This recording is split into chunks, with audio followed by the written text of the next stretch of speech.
नमस्कार दोस्तों, स्वागत है एक बार फिर से आप सभी का। देखिए दोस्तों, इस वीडियो में अपन बात करेंगे राजस्थान के एकीकरण के बारे में, कुछ मोस्ट इंपॉर्टेंट क्वेश्चन आंसर जो कि आपके आने वाले एग्जाम के लिए इंपॉर्टेंट है। तो देखिए बिना वक्त कोई आज का लेसन अपन शुरू करते हैं। पहला क्वेश्चन आपको दे रखा है, स्वाधीनता के समय भारत के वायसराय और गवर्नर जनरल कौन थे? यानी कि जब आज़ादी अपन को मिली थी उस समय भारत के वायसराय और गवर्नर जनरल कौन थे? तो चक्रवर्ती राजगोपालाचारी थे, यानी कि सी राजगोपालाचारी। ऑप्शन सेकंड इसका आंसर होगा।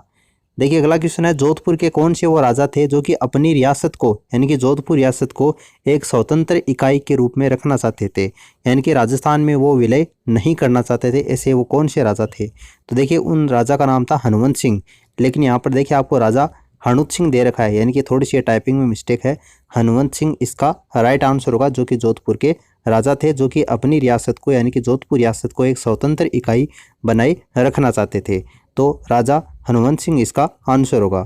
फिर देखिए अगला क्वेश्चन आपको दे रखा है, किस रियासत ने भारत में विलय हेतु विलय पत्र के ऊपर सर्वप्रथम हस्ताक्षर किए थे? कौन सी वो रियासत थी जिसने भारत में विलय हेतु विलय पत्र के ऊपर सबसे पहले हस्ताक्षर किए थे? तो देखिए बीकानेर रियासत ने किए थे। ऑप्शन फर्स्ट इसका आंसर होगा। राजस्थान के एकीकरण का श्रेय प्रमुख रूप से किसे दिया जाता है? राजस्थान के एकीकरण का श्रेय प्रमुख रूप से किसको दिया जाता है? सरदार पटेल को दिया जाता है। ऑप्शन सी इसका आंसर होगा। महारावल चंद्रवीर सिंह ने राजस्थान संघ के निर्माण के समय विलय पत्र पर हस्ताक्षर करते हुए ये कहा था कि मैं अपने डेथ वारंट के ऊपर हस्ताक्षर कर रहा हूँ। ये कौन सी रियासत से संबंधित थे? यानी कि आपको सीधा सा आंसर बताना है कि चंद्रवीर सिंह कौन सी रियासत से संबंधित है। देखिए यहाँ पर आपको महारावल दिया गया है, तो महारावल से आप आइडिया लगा लिया होगा आपने कि ये बांसवाड़ा से संबंधित थे चंद्रवीर सिंह, जिन्होंने राजस्थान संघ के निर्माण के समय विलय पत्र पर जब उन्होंने हस्ताक्षर किए थे तो उन्होंने एक सेंटेंस कहा था कि मैं अपने डेथ वारंट के ऊपर हस्ताक्षर कर रहा हूँ। तो बांसवाड़ा के ये शासक थे। निम्न में से कौन सी रियासत राजस्थान एकीकरण की प्रक्रिया में 25 मार्च 1948 को राजस्थान संघ में शामिल हुई थी? 25 मार्च 1948 को कौन सी शामिल हुई थी? देखिए बांसवाड़ा भी हुआ था, झालावाड़ और प्रतापगढ़ तीनों ही हुई थी, इसलिए उक्त सभी इसका आंसर हो जाएगा।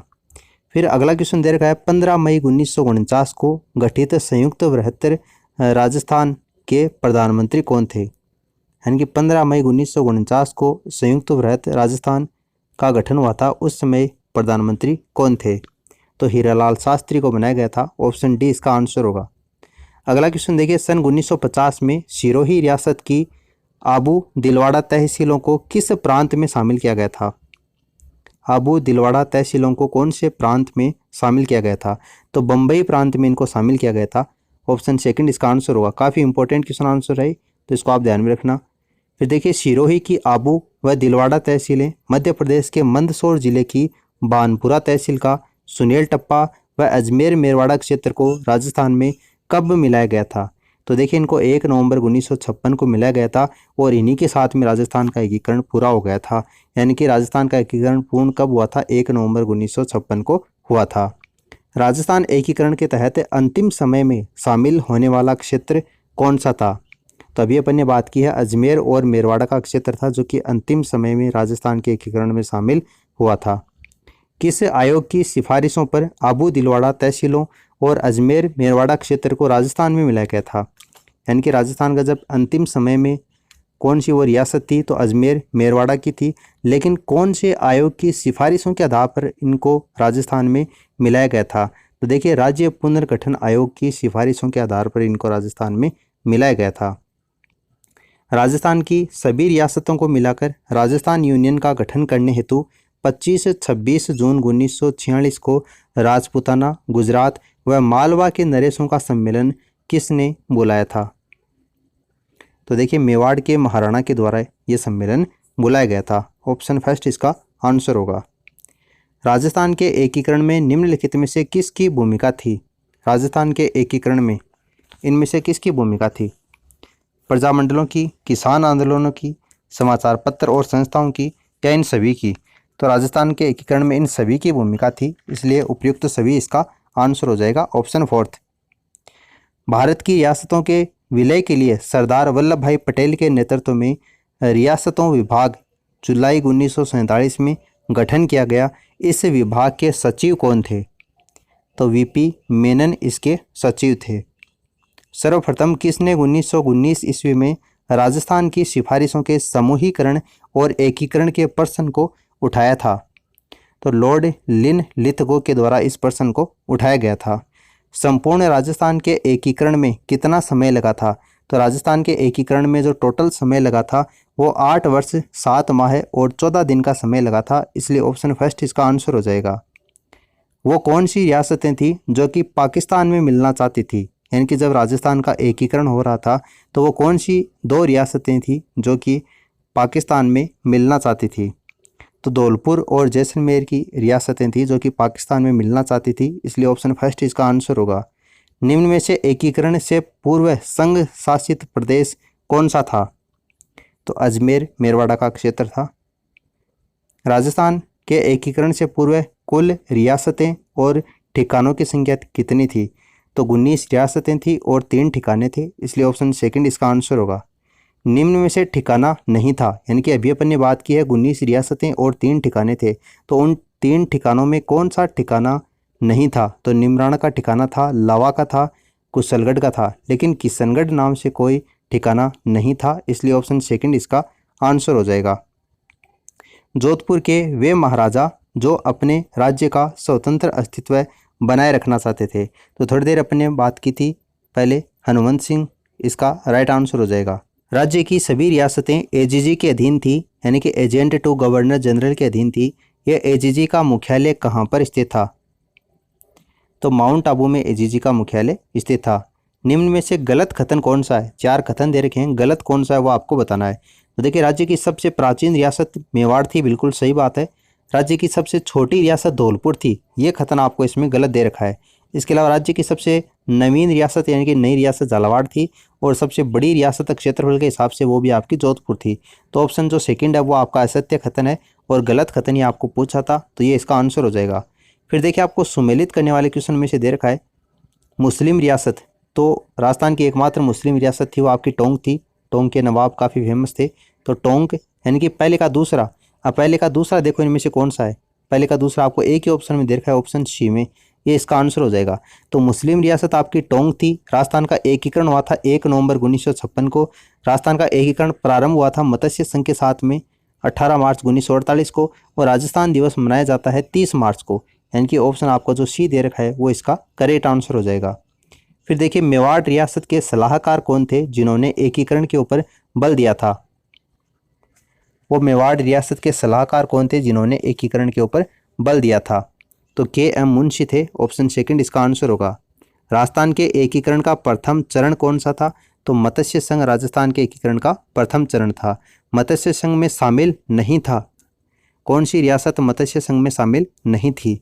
तो दौसा इसमें शामिल नहीं थी। धौलपुर, करौली, अलवर ये इनमें शामिल थी। मत्स्य संघ के संदर्भ में गलत कथन कौन सा है वो आपको बताना है। देखिए, 18 मार्च 1948 को मत्स्य संघ का निर्माण हुआ था, बिल्कुल सही है। शोभाराम कुमावत इसके प्रधानमंत्री बने थे, ये भी सही दे रखा है। उद्घाटन जो है वो एन.वी. गोडगिल ने किया था, ये भी सही दे रखा है। मत्स्य संघ की राजधानी धौलपुर थी, ये गलत आपको दे रखा है। मत्स्य संघ की राजधानी धौलपुर नहीं थी, तो आपको गलत कथन दे रखा था, तो ऑप्शन डी इसका आंसर हो जाएगा। 18 मार्च 1948 को मत्स्य संघ का राज प्रमुख किसे बनाया गया?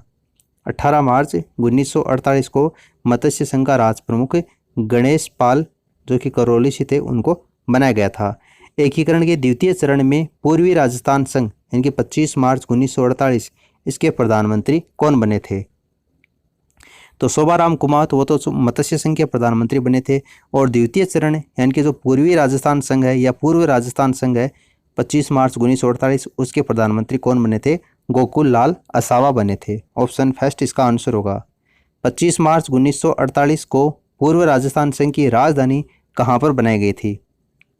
तो कोटा में इसकी राजधानी बनाई गई थी। किस एक बड़ी रियासत का विलय 8 अप्रैल 1948 को संयुक्त राजस्थान में किया गया? तो देखिए, उदयपुर रियासत का विलय किया गया था।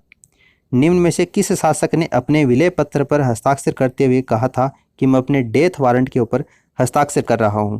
तो थोड़ी देर पहले अपन ने बात की थी कि बांसवाड़ा के वो शासक थे, उनका नाम क्या था? चंद्रवीर सिंह था। ऑप्शन सेकंड इसका आंसर होगा। एकीकरण के कौन से चरण में माणिक्यलाल वर्मा को प्रधानमंत्री बनाया गया था? तो तृतीय चरण में माणिक्यलाल वर्मा को प्रधानमंत्री बनाया गया था।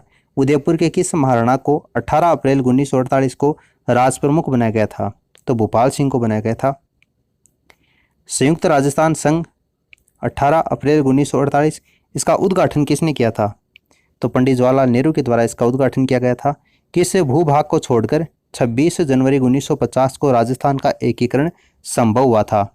तो माउंट आबू को छोड़कर राजस्थान का एकीकरण 26 जनवरी 1950 को संभव हुआ। 30 मार्च 1919 को वृहद राजस्थान के गठन में निम्न में से कौन सी रियासत नहीं थी? तो अजमेर रियासत इसमें शामिल नहीं थी। राजस्थान का मूल अस्तित्व माना जाता है, राजस्थान का जो मूल अस्तित्व है वो कब से माना जाता है? 30 मार्च से माना जाता है, इसलिए 30 मार्च को राजस्थान दिवस मनाया जाता है। किस समिति की सिफारिशों के आधार पर जयपुर को राजधानी बनाना निश्चित किया गया? कौन सी समिति थी जिसके सिफारिशों के आधार पर जयपुर को राजधानी बनाना निश्चित किया गया था? तो देखिए, गोविंद स्वरूप समिति के आधार पर जयपुर को राजधानी बनाना डिसाइड हुआ था। किस समिति की सिफारिशों के आधार पर 15 मई 1919 को मत्स्य संघ को 5वें चरण में मिलाया गया? तो देखिए, सत्यनारायण राव समिति की सिफारिशों के आधार पर मिलाया गया था। किस समिति की सिफारिशों के आधार पर शेष बचा हुआ भूभाग यानी कि अजमेर और जो आबू का क्षेत्र है उसको राजस्थान में मिलाया गया? कौन सी समिति की सिफारिशों के आधार पर? तो फजल अली समिति की सिफारिशों के आधार पर अजमेर और आबू को राजस्थान में मिलाया गया था। संवैधानिक तरीके से कब राजस्थान का नाम अस्तित्व में आया था? राजस्थान का नाम अस्तित्व में कब आया था संवैधानिक तरीके से? तो 26 जनवरी 1948 को आया था। कोटा के सिरोंज क्षेत्र को 1 नवंबर 1956 को किस राज्य को सौंप दिया गया था? तो देखिए, मध्य प्रदेश को सौंप दिया गया था। राज्य में किस वर्ष राज प्रमुख का पद समाप्त कर दिया गया था? तो 1 नवंबर 1956 को राज प्रमुख का पद समाप्त कर दिया गया था। राजस्थान एकीकरण के प्रथम चरण में प्रधानमंत्री किस जिले का था? तो अलवर जिले का प्रधानमंत्री था। प्रधानमंत्री का नाम क्या था वो थोड़ी देर पहले मैंने आपको बताया था। आपको नीचे कमेंट सेक्शन में कमेंट करके बताना है कि मत्स्य संघ जो कि राजस्थान के एकीकरण का प्रथम चरण था उसके प्रधानमंत्री कौन थे? राज्य पुनर्गठन आयोग ने सिफारिश की थी। तो राज्य पुनर्गठन आयोग ने आबू को राजस्थान में विलय करने की सिफारिश की थी, देलवाड़ा तहसील को राजस्थान में मिलाने की सिफारिश की थी और अजमेर मेरवाड़ा के राजस्थान में विलय की सिफारिश भी की थी।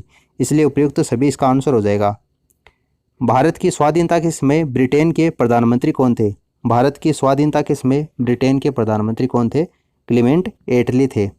तो ऑप्शन फर्स्ट इसका आंसर हो जाएगा। सूची फर्स्ट को सूची सेकंड से मिलान करना है और नीचे दिए गए कूट के आधार पर आपको चयन करके बताना है। देखिए, मत्स्य संघ, तो मत्स्य संघ का जो निर्माण है वो 18 मार्च 1948 को हुआ था। फिर राजस्थान संघ है तो ये 25 मार्च 1948 और संयुक्त राजस्थान 18 अप्रैल 1948 और वृहद राजस्थान है वो 30 मार्च 1949, इसलिए 30 मार्च को राजस्थान दिवस मनाया जाता है। तो 4, 3, 2, 1 आपको ऑप्शन फोर्थ में दे रखा है, ऑप्शन डी इसका आंसर हो जाएगा। तो इस वीडियो में फिलहाल इतना ही। उम्मीद करता हूँ कि आपको दिए गए क्वेश्चन काफ़ी अच्छे लगे होंगे। फिलहाल इस वीडियो में इतना ही। Thanks for listening. God bless you all.